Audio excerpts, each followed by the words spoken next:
And if you're a Christian, you should be aware of this. A lot of people say, well, it's fear-mongering to talk about the end of the world. It's fear-mongering to bring up any of the stuff going on. It's even worldly, some people say. Even though the Bible talks about the wicked just as much as it talks about the glory of God, just as much as it talks about God's commandments. The Bible warns us about the wicked. That's what I've always tried to do, is warn people about the wicked, because they need to know about the wicked. Some people out there, believe it or not, some people out there who are not Christian, who don't follow Christ, would rather actually, or it would be easier to wake them up by showing them the evil in this world than it would be to knock on their door and start reading from the Bible. So I get accused a lot. I don't read enough from the Bible. But at the same time, a lot of people don't want it forced on them that way. If they see the wicked in the world, a lot of people go, you know what? That is true. All these celebrities are talking about Satan, right? Then they pretend to be atheists, but they say they're just joking. But it's everywhere. It's all over the place. It makes them start to think. Then they start to think about the... Hello, Moto.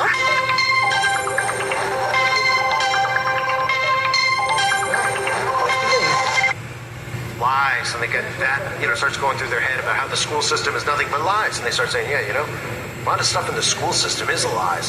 Would evolution be? Yeah, the biggest.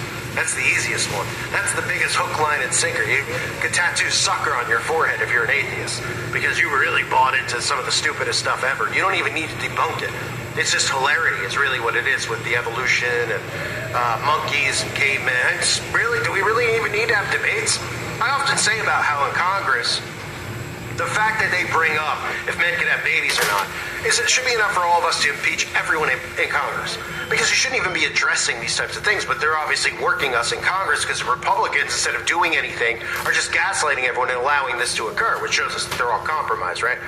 But these types of topics, even evolution, shouldn't even be addressed because they're laughable. You could dismiss it in a second, and you don't even need to dismiss it. If somebody's actually believing it and needs it to be dismissed, then they're living in an alternate reality. So what I wanted to do, because I get hit a lot with that stuff about not reading enough, is I did want to read something that everyone out there should hear. So I know you're used to people probably reading the Bible on some channels, but I just want to read to you from Isaiah chapter 2, okay, about everything coming to pass, right? So Isaiah chapter 2, the word that Isaiah, the son of Amoz, saw concerning Judah and Jerusalem. And it shall come to pass in the last days that the mountain of the Lord's house shall be established in the top of the mountains, and shall be exalted above the hills, and all nations shall flow unto it. And many people shall go and say, come ye, and let us go up to the mountain of the Lord, to the house of the God of Jacob. And he will teach us of his ways, and we will walk in his paths. For out of Zion shall go forth the law and the word of the Lord from Jerusalem. And he shall judge among the nations, and shall rebuke many people, and they shall beat their swords into plowshares, and their spears into pruning hooks. Nation shall not lift up sword against nation, neither shall they learn war anymore. O house of Jacob, come ye, and let us walk in the light of the Lord. Therefore thou hast forsaken thy people, the house of Jacob, because they be replenished from the east, and are soothsayers like the Philistines, and they please themselves in the children of strangers. Their land also is full of silver and gold, neither is there any end of their treasures. Their land is also full of horses, neither is there any end of their chariots. Their land also is full of idols. They worship the work of their own hands, that which their own fingers have made. And the mean man boweth down, and the great man humbleth himself. Therefore forgive them not. Enter into the rock, and hide thee in the dust, for fear of the Lord and for the glory of his majesty. The lofty looks of man shall be humbled, and the haughtiness of men shall be bowed down, and the Lord alone shall be exalted in that day. For the day of the Lord of hosts shall be upon everyone that is proud and lofty, and upon everyone that is lifted up, and he shall be brought low.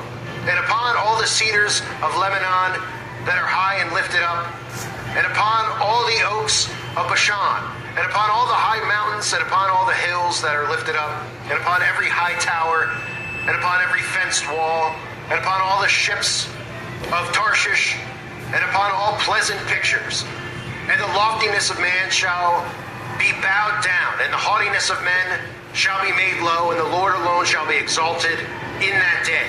And the idols he shall utterly abolish, and they shall go into the holes of the rocks and into the caves of the earth, for fear of the Lord and for the glory of his majesty, when he erreth to shake terribly the earth. In that day a man shall cast his idols of silver and his idols of gold, which they made each one for himself to worship, to the moles and to the bats, to go into the cliffs of the rocks, and into the tops of the ragged rocks, for fear of the Lord and for the glory of his majesty, when he arseth to shake terribly the earth. Cease ye from man, whose breath is in the nostrils, for wherein is he to be accounted of. And I'll stop there. I just wanted to read that passage, because justice will be God's in the end. And of course, we all want to do things to make sure we're prepared for everything that happens, because I don't understand anybody's mindset who says, hey, I can't wait for it to happen. Well, okay, that's great. I mean, we all are looking around us and are disgusted by what's going on here. So, of course, it's going to be great when God comes and gives swift vengeance to these people, because vengeance is the Lord's. But I think what people need to be aware of is when you are by yourself or whoever you're with and you don't have food and you don't have water, you're going to wish that you did. Okay, you're going to wish that you were mentally prepared to handle what's coming. And that's all I want to do, is prepare people mentally for what is coming. Well, I want to do more than that, but that's one of the things I really want to be able to help people do, so that when this hits you, it isn't a shock to you, that you are prepared in some way, shape, or form. And I constantly tell people, vengeance is God's, but that doesn't mean that we're supposed to sit here and bend over to what they're planning to do to all of us.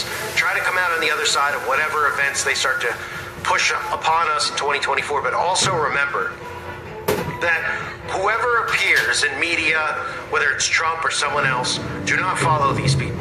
These people are liars and deceivers. They only make Satan's airwaves if they want them out there. Okay, I'm just a guy making videos here. I'm not known, I'm not very popular. I'm not trying to do this to gatekeep you or to try to hurt you into something. I'm not doing anything of the sort. I'm trying to let you know, because I know there's a lot of young people out there that listen, that these people like Trump, they might sound good on paper, they might tell you things that tickle your ears, but that's all done by design.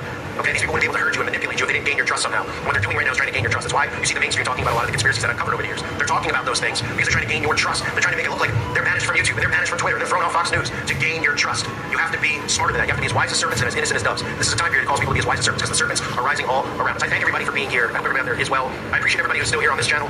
And of course, if you need to find new content, I think you know at this point where to find it. So I won't push it again. I thank everybody for being here. God bless all of you and your families.